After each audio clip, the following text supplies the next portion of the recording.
നമസ്കാരം. ഗണപതി വട്ടമോ അതോ സുൽത്താൻ ബത്തേരിയോ? ന്യൂസ് കേരളയിലേക്ക് സ്വാഗതം.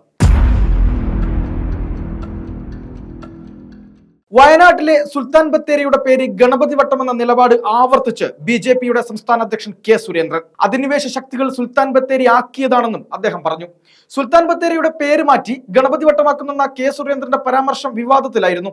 വിഷയം ചർച്ചയായതോടെ ഇന്ന് വാർത്താസമ്മേളനത്തിൽ മാധ്യമപ്രവർത്തകർ ഇക്കാര്യം ചോദിച്ചപ്പോഴാണ് സുരേന്ദ്രൻ നിലപാട് ആവർത്തിച്ചത്.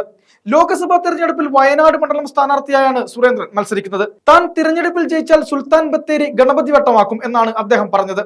റിപ്പബ്ലിക് ടിവിക്ക് നൽകിയ പ്രത്യേക അഭിമുഖത്തിലായിരുന്നു പരാമർശം വന്നത്. സുൽത്താൻ ബത്തേരിയുടെ ശരിയായ പേര് ഗണപതി വട്ടം എന്നാണ്. ബ്രിട്ടീഷുകാരാണ് ടിപ്പു സുൽത്താന്റെ അധിനിവേശത്തിന് ശേഷം ഇവിടെ സുൽത്താൻ ബത്തേരി എന്ന പേര് മാറ്റിയത്. സുൽത്താന്റെ ആയുധപുര എന്നർത്ഥം വരുന്ന സുൽത്താൻ ബാറ്ററി പിന്നീട് സുൽത്താൻ ബത്തേരി ആയതാണ്. താൻ MP ആയാൽ ആദ്യ പരിഗണന ഈ സ്ഥലത്തിന്റെ പേര് വീണ്ടും ഗണപതി വട്ടം എന്നാക്കി മാറ്റുന്നതിനായിരിക്കുമെന്നും ഇതിനായി പ്രധാനമന്ത്രി നരേന്ദ്രമോദിയുടെ സഹായം തേടുമെന്നും അദ്ദേഹം പറഞ്ഞു. 1984 പ്രമോദ് മഹാജൻ വയനാട് സന്ദർശിച്ച സമയത്ത് ഇക്കാര്യം താൻ അദ്ദേഹത്തോട് സൂചിപ്പിച്ചിരുന്നതാണെന്നും K. സുരേന്ദ്രൻ അഭിമുഖത്തിൽ പറയുന്നുണ്ട്.